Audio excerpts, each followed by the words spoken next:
ድሬቲዩም ሚዲያ በለተረቡ የማለዳ የዜና ወጃው ዶክተር ነጋሶ ጊዳዳ በገዢው ፓርቲና በአገር አቀፍ ፓርቲዎች መካከል ሊካሄድ የታቀደው ድርድር በበርካታ ጉዳዮች ላይ እንደሚያተኩር ተስፋቸውን ገለጹ። ዓለም አቀፍ የሴቶች ቀን እየተከበረ ነው። የአዲስ አበባ ቤቶች ልማት ግንባታ ፕሮጀክት የግብዓት አቅርቦትና አስተዳደር መምሪያ ምክትል ስራ አስኪያጅ በድጋሚ በቁጥጥር ስር ዋሉ። ድርቅ በሶማሊያ የሰው ሕይወት መንጠቅ ጀመረ ተባለ። ግብረ ሰዶማዊ ልጁን የደፈረው አባት በ21 ዓመት እስራት ተቀጣ። ተመራማሪዎች በሞባይል ስልኮች ላይ አዳዲስ በሽታ አምጪ ተዋሲያንን ማግኘታቸውን ገለጹ። የተሰኙትን አበይት ወሬዎችም ያስቃኘን ይሆናል። በቅድሚያ በገዢው ፓርቲና በአገር አቀፍ ፓርቲዎች መካከል ሊካሄድ የታቀደው ድርድር በበርካታ ጉዳዮች ላይ እንደሚያተኩር የቀድሞው የኢትዮጵያ ፕሬዝዳንት ዶክተር ነጋሶ ጊዳዳ ተስፋቸውን ገልጸዋል። በተደራዳሪ ፓርቲዎች ብቻ ሊወሰኑ የማይገባቸውና የሕዝቡን ይሁንታ ጭምር የሚጠይቁ ጉዳዮች ሊኖሩም እንደሚችሉ ጠቁመዋል። ገዢው ፓርቲ ኢህአዴግና 21 አገር አቀፍ ፓርቲዎች ለድርድር የሚያደርጉትን ዝግጅት ቀጥለዋል። የፖለቲካ ፓርቲዎች የክርክርና የድርድር የአሰራር ረቂቅ ደንብ በሚባለው ሰነድ ላይ የሚያደርጉት ውይይትም አልተቋጨም። እናም ተደራዳሪዎቹ በየትኞቹ አገራዊ ጉዳዮች ላይ እንደሚያተኩሩ ገና አልተወሰነም። የአብላጫ ድምፅ ስርዓት የሚባለውን የምርጫ ስርዓትን ማሻሻል አንዱ ነጥብ ሊሆን እንደሚችል የቀድሞው የኢትዮጵያ ፕሬዝደንትና የግል የፓርላማ አባል ዶክተር ነጋሶ ጊዳዳ ይገምታሉ ሲል ትላንት ማምሻውን የአሜሪካ ድምፅ ዘግቧል።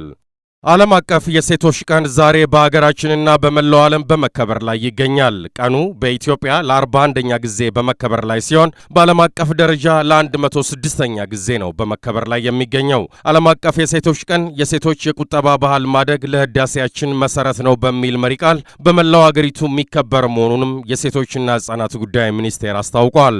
በዛሬው ዕለትም ከ2500 በላይ ሴቶች ከጠቅላይ ሚኒስትር ኃይለማርያም ደሳለኝ ጋር በሴቶች ችግሮች ዙሪያ ውይይት ይደረጋል። ተደራጅተው በቁጠባ ውጤታማ የሆኑና የተበደሩትን በጊዜ የመለሱ ስኬታማ ሴቶች እንደሚሸለሙ ተገልጿል። ዓለም አቀፉ የሴቶች ቀን በኢትዮጵያ በህዝባዊ ሩጫ፣ በቦንድ ሽያጭ ሳምንትና በተለያዩ የልማት ስራዎችም ነው በመከበር ላይ የሚገኘው። የዘገባው ምንጭ ኤፍቢሲ ነው። የአዲስ አበባ ቤቶች ልማት ግንባታ ፕሮጀክት የግብዓት አቅርቦትና አስተዳደር መምሪያ ምክትል ስራ አስኪያጅ በተጠረጠሩበት የሙስና ወንጀል በድጋሚ በፖሊስ ቁጥጥር ስር ውለዋል። ተጠርጣሪው አቶ ፍቃዱ አሰፋ ከአሁን ቀደም በተከሰሱበት ጉዳይ በፌዴራል ከፍተኛ ፍርድ ቤት ተለቀው የነበረ ቢሆንም አቃቤ ሕግ ለጠቅላይ ፍርድ ቤት ባቀረበው አቤቱታ የስር ፍርድ ቤቱ ውሳኔውን በመሻሩ ዛሬ ዳግም በቁጥጥር ስር ውለዋል። አቶ ፍቃዱና የኤቢ ፕላስቲክ ማምረቻ ባለቤት አቶ አብርሃም ጌታቸው ለጋራ መኖሪያ ቤቶች ግንባታ በተፈጸመ ግዢ 78 ሚሊዮን ብር በላይ ጉዳት በማድረስ የሙስና ወንጀል ክስ ተመስርቶባቸው እንደነበረ ይታወሳል። የአቃቤ ሕግ ክስ እንደሚያመለክተው አንደኛ ተከሳሽ አቶ ፈቃዱ አሰፋ በ2005 ዓ.ም የአዲስ አበባ ቤቶች ልማት ግንባታ ፕሮጀክት ጽሕፈት ቤት ለጋራ መኖሪያ ቤቶች ባወጣው የዕቃ ግዢ ጨረታ ሙስና ሰርተዋል በሚል ክስ ቀርቦባቸዋል። ተከሳሾቹ ለጋራ መኖሪያ ቤት የሳኒተሪ መገጣጠሚያ ዕቃ ግዢ ጨረታ ሲወጣ ከሁለተኛ ተከሳሽና የኤቢ ፕላስቲክ ባለቤትና ስራ አስኪያጅ አቶ አብርሃም ጌታቸው ጋር በመመሳጠር ከደረጃ በታች የሆነ የመጸዳጃና ፍሳሽ ማስወገጃ ቁሳቁስ ከዋናው ጋር ተመሳስሎ እንዲቀርብ አድርገዋል የሚል ክስ ነው የቀረበባቸው። በጠቅላይ ፍርድ ቤት ውሳኔ መሰረት ክሱ ዳግም የሚታይ ሲሆን ተከሳሹ በማረሚያ ቤት ሆነው ክሱን ይከታተላሉ ሲል የዘገበው ኤፍቢሲ ነው። ድርቅ በሶማሊያ የሰው ሕይወት መንጠቅ ጀምሯል ተብሏል። ትናንት በዛምቢያ ኦሎምፒክ ስቴዲየም ውስጥ የምግብ እርዳታ ለመቀበል በተፈጠረ መጨናነቅ 7 ሰዎች መሞታቸው ተዘግቧል። በስቴዲየሙ 35000 ሰዎች በአንድ ጊዜ ለምግብ እርዳታ ሲሻሙ ነበር የተባለ ሲሆን ሀገሪቱ በድርቅ ክፉኛ ተጠቅታ በርካቶች ለችግር መዳረጋቸው ይነገራል። ዛሬ ደግሞ ከወደ ሶማሊያ ሌላ አሳዛኝ ዜና ተሰምቷል ያለው የቻይናው ሲጂቲኤን ድርቅ 110 ሰዎችን በአገሪቱ እንደገደለ ይፋ አድርጓል። በተባበሩት መንግስታት ግምት በአውሮፓውያኑ ከ2010 እስከ 2012 ብቻ 260 ሺህ ሰው በሶማሊያ በረሃብ አልቋል። ድርቅ በየጊዜው የሚጎበኛት አገሪቱ ዘንድሮም 6.2 ሚሊዮን ህዝቧ ለምግብ እጥረት ተጋልጦ ነው የሚገኘው። የአገሪቱ ከግማሽ በላይ ህዝብ አስቸኳይ ረድኤት ይፈልጋል ነው የሚባለው።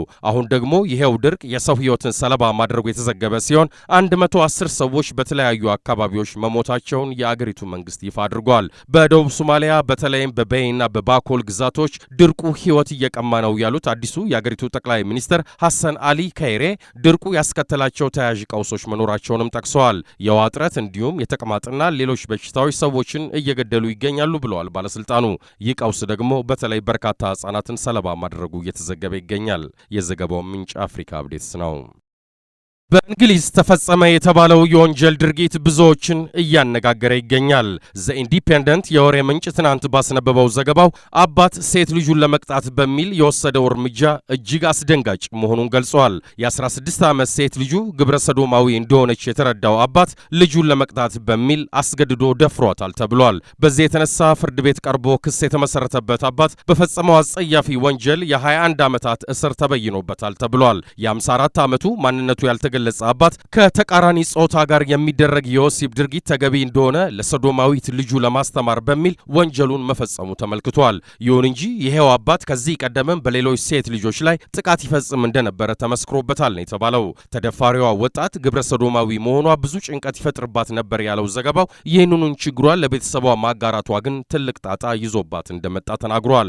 ወላጆች ልጆቻቸውን ለማስተማር የተለያዩ ቅጣቶች መጣላቸው የተለመደ ማህበራዊ ድርጊት ቢሆንም የዚህ ወላጅ ድርጊት ግን በእጅጉ አፈንጋጭ ተብሏል። በዚህ የተነሳ የ21 ዓመታት እስር በግለሰቡ ላይ ፍርድ ቤቱ ጥሎበታል ሲል ዘገባው ገልጿል። የዘገባው ምንጭ ኢንዲፐንደንት ነው። በመጨረሻም ተመራማሪዎች በዘመናዊ ተንቀሳቃሽ ማለትም የሞባይል ስልኮች ላይ አዳዲስ በሽታ አምጪ ተዋሲያን ማግኘታቸውን እየገለጹ ነው።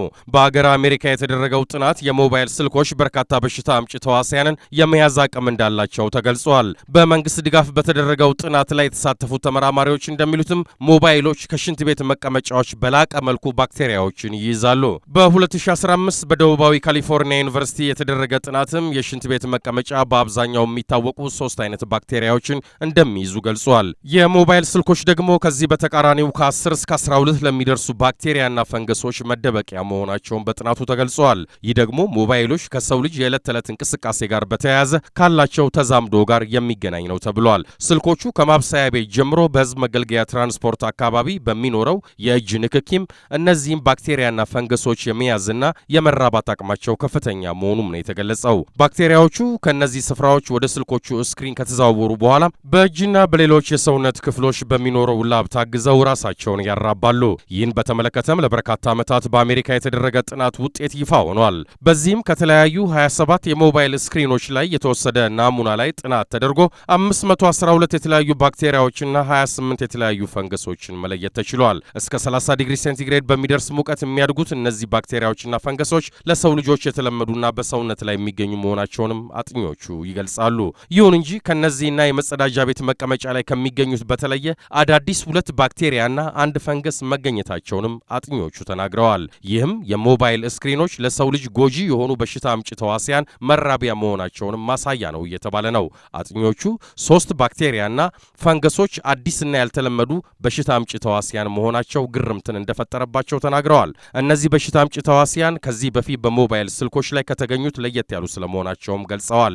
ይህ ደግሞ የሞባይል ስልኮች ከጠቀሜታቸው ባሻገር ያላቸውን የጎንዮሽ ጉዳት ማሳያ አንደኛው መንገድም ነው ተብሏል። ለበርካታ ጊዜ በእጅ የሚያዙት ሞባይሎች በላብና ንክኪ ምክንያት እነዚህን በሽታ አምጪ ተዋሲያን የማምጣት አቅም አላቸው ተብሏል። የድሬ ቲዩብ የዕለተ ረቡዕ ማለዳ ወሬዎች እኒ ነበሩ። መልካም ቀን ይሁንላችሁ።